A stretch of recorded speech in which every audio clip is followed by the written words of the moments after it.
ನಮಸ್ಕಾರ ಆತ್ಮೀಯ ಸ್ನೇಹಿತರೆ, ಮತ್ತೊಮ್ಮೆ ಕ್ರಿಯೇಟಿವಿಟಿ ಯೂಟ್ಯೂಬ್ ಚಾನಲ್ಗೆ ಸ್ವಾಗತ ಸುಸ್ವಾಗತ. ದಿನಾಂಕ 7/1/2024ರಂದು ರೈಲ್ವೆ ಇಲಾಖೆಯೊಳಗೆ ಶಿಕ್ಷಕರ ನೇಮಕಾತಿ ಮತ್ತು ಶಿಕ್ಷಕೇತರ ನೇಮಕಾತಿಗೆ ಅಧಿಸೂಚನೆ ಹೊರಬಿದ್ದಿದೆ. ಅನೇಕ ವಿದ್ಯಾರ್ಥಿಗಳ ಪ್ರಶ್ನೆ ಏನಂತಂದ್ರೆ, ಸರ್ ನಾವು ರೈಲ್ವೆ ಇಲಾಖೆ ಪರೀಕ್ಷೆಯನ್ನು ಕನ್ನಡದಲ್ಲಿ ಬರಿಬೋದಾ ಅಥವಾ TET ಪರೀಕ್ಷೆನೇ ರೈಲ್ವೆ ಇಲಾಖೆಗೆ ನಡೆಯುತ್ತಾ, CTET ಏನು ಕಂಪಲ್ಸರಿಯಾಗಿ ಬೇಕೇ ಬೇಕಾ, ಅಥವಾ ಸರ್ ನಾವು BEdನಲ್ಲಿ ಕೊನೆಯ ಸಮಯೊಳಗಿದ್ದೀವಿ ನಾವು ಬರಿಬೋದಾ ಪರೀಕ್ಷೆ ಅಂತ ಕೇಳ್ತಾ ಇದ್ರಿ. ಜೊತೆಗೆ ಸರ್ ನಾವು PRTಯನ್ನು ಬರೀಬೇಕಂತ ಮಾಡಿದ್ವಿ, PGTಯನ್ನು ಬರೀಬೇಕಂತ ಮಾಡಿದ್ವಿ, TGTಯನ್ನು ಬರೀಬೇಕು ಮಾಡಿದ್ವಿ. ಸೊ ಅದರದ್ದು ಒಂದು ಕ್ವಾಲಿಫಿಕೇಷನ್ ಹೇಳಿಕೊಟ್ರೆ ಚೆನ್ನಾಗಿರ್ತೈತೆ ಅಂತ. ಸೊ ಹೌದು ಆತ್ಮೀಯ ವಿದ್ಯಾರ್ಥಿಗಳ, ಇವತ್ತಿನ ಈ ಒಂದು ಡೀಟೇಲ್ ನೋಟಿಫಿಕೇಷನನ್ನು ನಾವು ನೋಡ್ತಾ ಹೋಗೋಣ ಮತ್ತು ಅದರೊಳಗೆ ನಾನು ಮುಖ್ಯವಾದಂತಹ ವಿಷಯವನ್ನು ಮಾತ್ರ ನಿಮಗೆ ತಿಳಿಸ್ಲಿಕ್ಕೆ ಇಷ್ಟಪಡ್ತೀನಿ. ಸೊ ಇಲ್ಲಿ ನೋಡ್ತಾ ಇದ್ದೀನಿ ನೀವು, opening date of the time online registration 7ನೇ ತಾರೀಕಿನ ಹಿಡ್ಕೊಂಡು ಮುಂದಿನ ತಿಂಗಳು ಅಂದರೆ ಫೆಬ್ರವರಿ 6ನೇ ತಾರೀಕಿನವರೆಗೆ ಕೊನೆಯ ದಿನವಾಗಿದೆ. ಅಂದರೆ ಸುಮಾರು 1 ತಿಂಗಳ ಕಾಲ ನಿಮಗೆ ಅವಕಾಶ ಇದೆ. ಸೊ ಅದೇ ರೀತಿಯಾಗಿ ನೀವು ಒಂದು ಪೇಮೆಂಟ್ ಮಾಡುವಂತಹ ಕೊನೆಯ ದಿನಾಂಕ ಯಾವುದು ಅಂತಂದರೆ 7 ಮತ್ತು 8 ಕೊನೆಯ ದಿನಾಂಕವಾಗಿದೆ ಫೆಬ್ರವರಿ. ಅದೇ ರೀತಿಯಾಗಿ ಅಗೇನ್ ನಿಮ್ಗೆ ಅವರು ಎಡಿಟಿಂಗ್ ಆಪ್ಷನ್ಸ್ ಬಿಡ್ತಾರೆ 9ರಿಂದ 18ರವರೆಗೆ. ಸುಮಾರು 10 ದಿನಗಳ ಕಾಲ ನೀವು ನಿಮ್ಮ ಅಪ್ಲಿಕೇಶನ್ನಲ್ಲಿ ತಪ್ಪಾದ ಮಾಹಿತಿಯನ್ನು ಎಡಿಟ್ ಮಾಡಬಹುದು. ಇದು ಮೊದಲನೇ ವಿಷಯವಾಗಿದೆ. ಇನ್ನು ಮುಂದುವರೆದು ಅನೇಕ ವಿದ್ಯಾರ್ಥಿಗಳ ಪ್ರಶ್ನೆ ಏನಂತಂದ್ರೆ, ಸಾಮಾನ್ಯವಾಗಿ ನಾನು PGT ಟೀಚರ್ ಆಗ್ತಾ ಇದ್ದೀನಿ, ನಾನು TGT ಟೀಚರ್ ಆಗ್ತಾ ಇದ್ದೀನಿ, PRT ಆಗ್ತಿದ್ದೀನಿ ಅಂತ ಅನೇಕ ಜನ ಕೇಳ್ತಾ ಇದ್ದಾರೆ. ಸೊ ಸಾಮಾನ್ಯವಾಗಿ ಶಿಕ್ಷಕರಾಗಬೇಕರು ಈ ರೀತಿಯಾದಂತಹ ನಿಮಗೆ ಸಿಲೆಬಸ್ ಇರ್ತದೆ. ಎಸ್ಪೆಷಲಿ ದ ಎಕ್ಸಾಮ್ ಪ್ಯಾಟರ್ನ್ ಅಂತಲೇ ಹೇಳ್ಬೋದು. ಇಲ್ಲಿ ನೀವು ನೋಡ್ತಾ ಇದ್ರಿ ಪ್ರೊಫೆಷನ್ ಎಬಿಲಿಟಿ ಅಂದರೆ ನಿಮ್ಮ ಒಂದು ಪ್ರೊಫೆಷನ್ ಎಬಿಲಿಟಿ ಅಂದರೆ ನೀವು ಶಿಕ್ಷಕರಾಗ್ತಾ ಇದ್ದೀರಿ ಅಂತಂದರೆ 50 ಅಂಕದ ಪ್ರಶ್ನೆಗಳನ್ನು ಕೇಳ್ತಾ ಇದ್ದಾರೆ ಶಿಕ್ಷಕಕ್ಕೆ ಸಂಬಂಧಪಟ್ಟಂತೆ ನಿಮ್ಮ ಎಸ್ಪೆಷಲಿ ಅದು ವಿಷಯದ ಮೇಲೆ. ಒಂದು ಎಕ್ಸಾಂಪಲ್ ಕೊಡ್ತೀನಿ. ನೀವು TGT ಇಂಗ್ಲೀಷ್ ಆಗ್ತಾ ಇದ್ದೀರಿ ಅಥವಾ TGT ಮ್ಯಾಥಮೆಟಿಕ್ಸ್ ಆಗ್ತಾ ಇದ್ದೀರಿ ಅಂತಂದರೆ, ಸೊ ನಿಮ್ಮ ಮ್ಯಾಥಮೆಟಿಕ್ಸ್ ಮೇಲೆ 50 ಕ್ವಶನ್ಸ್ ಆ್ಯಂಡ್ 50 ಮಾರ್ಕ್ಸ್ ಬರ್ತಾವೆ. ಆ್ಯಂಡ್ ಅದೇ ರೀತಿಯಾಗಿ general awareness 15, general intelligence reasoning 15 ಮತ್ತು mathematics 10, social science that is general science 10. ಈ ರೀತಿಯಾಗಿ ಒಟ್ಟು 100 ಅಂಕಕ್ಕೆ 100 ಪ್ರಶ್ನೆಗಳ ಒಂದು ಪರೀಕ್ಷೆಯನ್ನು ನಿಮಗೆ ಕಂಡಕ್ಟ್ ಮಾಡ್ತಾರೆ. ಸೊ ಇಲ್ಲಿ ನೋಡ್ತಾ ಇದ್ದೀರಿ ಸಾಮಾನ್ಯವಾಗಿ ಮ್ಯಾಥಮೆಟಿಕ್ಸ್ ಯಾವ ರೀತಿ ಇರ್ತೈತಿ, ನಂಬರ್ ಸಿಸ್ಟಮ್, ಬೋರ್ಮಾ ಸಿಸ್ಟಮ್, ಡೆಸಿಮಲ್ಸ್, ಫ್ರಾಕ್ಷನ್ಸ್ ಈ ರೀತಿಯಾಗಿ. ಇನ್ನು ಜನರಲ್ ಇಂಟೆಲಿಜೆನ್ಸ್ ಕೂಡ ನೀವು ನೋಡ್ತಾ ಇದ್ದೀರಿ analogies, Venn diagrams, data interpretation, sufficiency, conclusions. So ಈ ರೀತಿಯಾಗಿ ಸಾಮಾನ್ಯವಾದಂತಹ ರೀಸನಿಂಗ್ ಮತ್ತು ಜನರಲ್ ಇಂಟೆಲಿಜೆನ್ಸ್ ಇರ್ತೈತಿ. ಅದೇ ರೀತಿಯಾಗಿ GK ವಿಷಯಕ್ಕೆ ಬಂದಾಗ ನೀವು current affairs, Indian geography, history, political science, world, sports ಇದನ್ನು ಕೂಡ ಕಾಣ್ತಾ ಇದ್ದೀರಿ. ಬೇಸಿಕ್ ಸೈನ್ಸ್ಗೆ ಸಂಬಂಧಪಟ್ಟದ್ದು PCMB, ಫಿಸಿಕ್ಸ್, ಕೆಮಿಸ್ಟ್ರಿ ಮತ್ತು ಲೈಫ್ ಸೈನ್ಸ್ಗೆ ಸಂಬಂಧಪಟ್ಟಂತಹ 10th ಸ್ಟ್ಯಾಂಡರ್ಡ್ವರೆಗೆ ಏನು CBSE ಒಳಗೆ ಏನು ಸಿಲೆಬಸ್ ಇರ್ತೈತಲ್ಲ, ಸೊ ಅಲ್ಲಿವರೆಗೆ ನಿಮ್ಮ ಪ್ರಶ್ನೆಯನ್ನು ಮಿನಿಮಮ್ ಕೇಳ್ತಾರ ಅಂತ ಅವರು ಕೊಟ್ಟಿದ್ದಾರೆ. ಸೊ ಈ ರೀತಿಯಾಗಿ 100 ಅಂಕದ ಪ್ರಶ್ನೆಗಳನ್ನು ಅವರು ನಿಮಗೆ ಕೇಳ್ತಾರೆ. ಸಾಮಾನ್ಯವಾಗಿ ಪರೀಕ್ಷೆ ಕಂಪ್ಯೂಟರ್ ಆಧಾರಿತ ಪರೀಕ್ಷೆ ಆಗಿರ್ತೈತಿ. ಸೊ ನೀವು ಬರೀಬಹುದು. ಇನ್ನು ಅದು ಮುಂದುವರೆದು ನೀವು ಒಂದು ವೇಳೆ ಕಂಪ್ಯೂಟರ್ ಆಧಾರಿತ ಪರೀಕ್ಷೆ ಆದಮೇಲೆ ನೀವು ಸೆಲೆಕ್ಷನ್ ಆಗ್ತಿರಲ್ಲ, ಸೊ ಮುಂದಿನ ಹಂತವೇ that is performance test or teaching test ಅಂತ. ಅಂದರೆ ಇದು ಹಂಗಂದ್ರೆ ಏನಪ್ಪ ಅಂತಂದರೆ, ಸಾಮಾನ್ಯವಾಗಿ ಇಲ್ಲಿ ನಿಮ್ಮ ಒಂದು ಇಂಟರ್ವ್ಯೂವನ್ನು ಮಾಡ್ತಾರೆ ಅವರು. ಸೊ ಯಾರು ಇಂಟರ್ವ್ಯೂ ಕಮಿಟಿ ಅವರು, ದಟ್ ಈಸ್ ರೈಲ್ವೆ ಇಲಾಖೆ ಕಮಿಟಿ. ಅದಾದಮೇಲೆ ಆ ಇಂಟರ್ವ್ಯೂ ಒಳಗೆ ನಿಮ್ಮ ಟೀಚಿಂಗನ್ನು ಡೆಮೋ ನೋಡ್ತಾರೆ ಅವರು. ಇಲ್ಲಿ ಸಾಮಾನ್ಯವಾಗಿ ನೀವು ಅರ್ಥ ಮಾಡ್ಕೋಬೇಕು, 85ರಷ್ಟು ಅಂಕಗಳು ಇಲ್ಲಿಂದ ಬರ್ತಾವೆ ನಿಮ್ಮ ಒಂದು CBT ಪರೀಕ್ಷೆಯನ್ನು ಆಧಾರಿತವಾಗಿ ನೀವು ಆಯ್ಕೆ ಮಾಡ್ಕೊಂಡಿರ್ತೀರಲ್ಲ, ಸೊ ಅದರಿಂದ ಇನ್ನು 15ರಷ್ಟು ಅಂಕಗಳು ಎಲ್ಲಿಂದ ಸಿಗ್ತಾವೆ ನಿಮಗೆ ಟೀಚಿಂಗ್ ದಟ್ ಈಸ್ ಟೆಸ್ಟ್ ಮುಖಾಂತರ ಸಿಗ್ತಾವೆ, ಸ್ಕಿಲ್ ಟೆಸ್ಟ್ ಮುಖಾಂತರ ಸಿಗ್ತಾವೆ. ಇಲ್ಲಿ ಒಂದು ಡೆಮೋವನ್ನು ಕನೆಕ್ಟ್ ಮಾಡ್ತಾರೆ ನಿಮಗೆ. ಅಂದರೆ ನೀವು ಯಾವ ರೀತಿ ಕ್ಲಾಸ್ ಮಾಡ್ತೀರಿ ಅಂತ, ನಿಮ್ಮ ಕ್ಲಾಸ್ ಇಂಗ್ಲೀಷ್ ಆರ್ ಹಿಂದಿ ಒಳಗೆ ಇರಬೇಕು ಅನ್ನೋದು ಕಂಪಲ್ಸರಿ ಆಗಿದೆ, ಅದನ್ನು ನೆನಪಿಟ್ಕೊಳ್ರಿ. ನೀವು ಕನ್ನಡದಲ್ಲಿ ಮಾಡೋ ಹಾಗಿಲ್ಲ. ಇನ್ನು ಅದೇ ರೀತಿಯಾಗಿ ಮುಂದುವರೆದು ನೀವು ಇಲ್ಲಿ ಕಡ್ಡಾಯವಾಗಿ ಕನಿಷ್ಠವಾದರೂ ಇಂತಿಷ್ಟು ಅಂಕಗಳನ್ನು ತೆಗೋಬೇಕಂತ ಏನಿಲ್ಲ, ಬಟ್ ಆದರೆ you can perform very well ಅಂತ ಹೇಳ್ತಾ ಇದ್ದಾರೆ ಅವರು ಅಷ್ಟೇ. Okay, so other thing that ಇದಾದಮೇಲೆ ಡಾಕ್ಯುಮೆಂಟ್ ವೆರಿಫಿಕೇಷನ್ ಆಗ್ತೈತಿ, ದೆನ್ ಅಪಾಯಿಂಟ್ಮೆಂಟ್ಸ್ ಎಲ್ಲ ಸೆಲೆಕ್ಷನ್ ಕೊಡ್ತಾರೆ. ಒಂದು ವೇಳೆ ನೀವು ಮುಂದಿನ ಹಂತಕ್ಕೆ ಸೆಲೆಕ್ಷನ್ ಆದರೆ ಅಥವಾ ನಿಮಗೆ ಏನಾದರೂ ಹಾಲ್ ಟಿಕೆಟ್ ಬರಬೇಕಾದ್ರೆ ನೇರವಾಗಿ ನಿಮ್ಮ ಒಂದು ಇಮೇಲ್ಗೆ ಅಥವಾ SMS ಮುಖಾಂತರ ನಿಮಗೆ ತಿಳಿಸ್ತಾರೆ ಅವರು.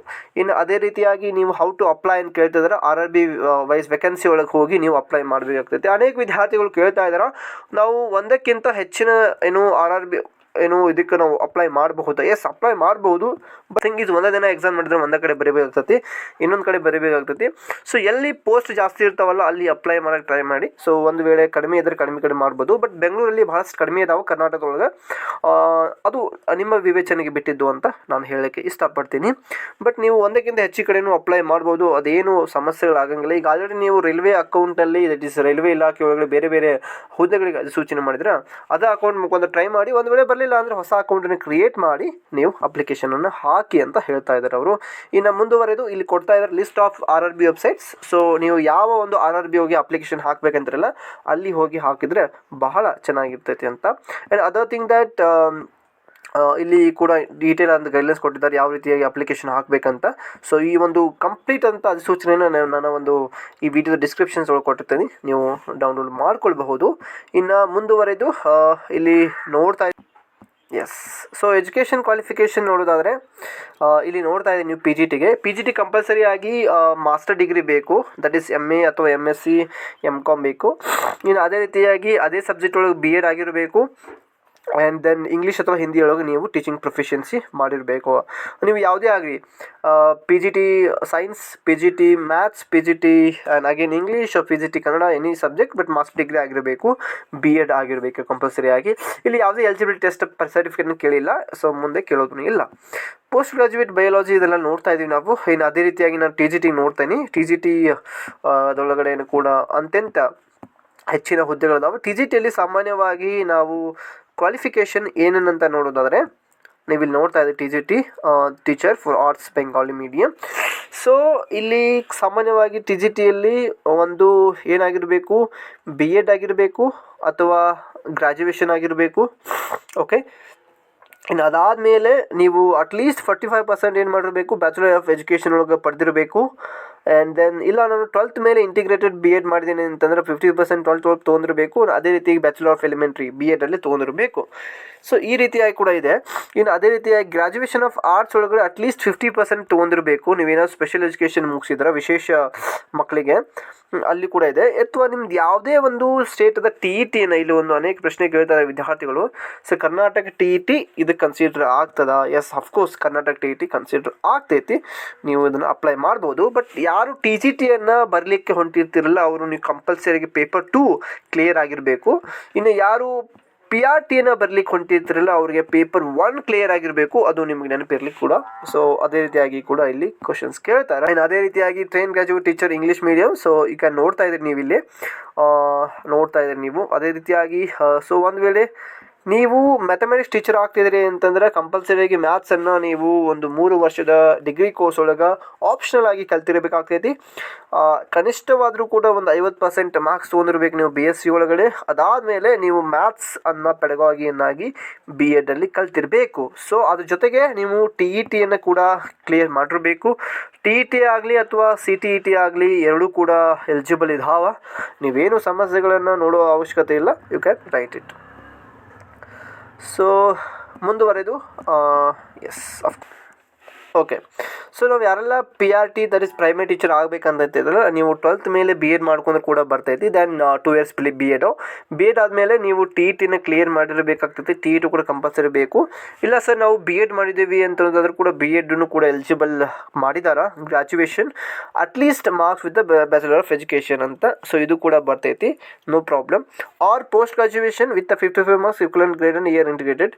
ಸೊ BEd ಪ್ಲಸ್ MAd ಅದು ಕೂಡ ಬರ್ತೈತಿ. ನೀವು ಪೋಸ್ಟ್ ಗ್ರಾಜ್ ಮಾಡಿದವರು ಕೂಡ ಬರ್ತೈತಿ. ಬಟ್ TET ಅಥವಾ CTET ಒಳಗಡೆ ಪೇಪರ್ 1 ಕ್ಲಿಯರ್ ಆಗಿರಬೇಕು. ನಿಮ್ಮ ನೆನಪಿರಲಿ ಕೂಡ ಪೇಪರ್ 1 ಕ್ಲಿಯರ್ ಆಗಿಲ್ಲ ಅಂತಂದರೆ ನೀವು ಡಾಕ್ಯುಮೆಂಟ್ ವೆರಿಫಿಕೇಷನ್ ಒಳಗೆ ಹೊರಗೆ ಬರುವಂತಹ ಚಾನ್ಸ್ಗಳು ಬಹಳ ಅದಾವೆ. ಸೊ ಅದರ ಮೇಲೆ ನಿಮ್ಮ ಒಂದು ಪ್ರಯತ್ನಕ್ಕೆ ಬಿಟ್ಟಿದ್ದು. ಸೊ ನೀವು ನೋಡ್ತಾ ಇದ್ದೀರಿ ಈ ರೀತಿಯಾಗಿ ನಾವೇನು ಮಾಡ್ಬೋದು, ರೈಲ್ವೆ ಇಲಾಖೆ ಒಳಗಡೆ ಎಲ್ಲ ನಮಗೆ ಸಂಬಂಧಪಟ್ಟಂತಹ ಹುದ್ದೆಗಳಿಗೆ ನಾವು ಅರ್ಜಿಯನ್ನು ಹಾಕಬಹುದು. ಸೊ ನೀವು ಕೂಡ ಹಾಕಿ ಅಂತ ಹೇಳ್ತಾ ಇದ್ದೀನಿ. ಚೆನ್ನಾಗಿ ಕೂಡ ಪ್ರಿಪ್ರೇಷನ್ ಮಾಡಿ. ಸೊ ಈ ಮುಂದಿನ ವಿಡಿಯೋದೊಳಗೆ ಯಾವ ರೀತಿಯಾಗಿ ಓದಬೇಕು, ಹೇಗೆ ಓದಬೇಕು, ಸಿಲೆಬಸ್ದ ಸಂಪೂರ್ಣವಾದಂತಹ ವಿವರಣೆಯನ್ನು ಮಾಡ್ತಾ ಹೋಗ್ತೀನಿ. ನೀವೇನಾದರೂ ಫಸ್ಟ್ ಟೈಮ್ ಎಜುಕೇಟಿವಿಟಿಗೆ ಭೇಟಿ ಕೊಡ್ತಾ ಇದ್ದರೆ ಅಥವಾ ಈ ಕೂಡ ನೀವು ಸಬ್ಸ್ಕ್ರೈಬ್ ಮಾಡ್ಕೋಬೋದು.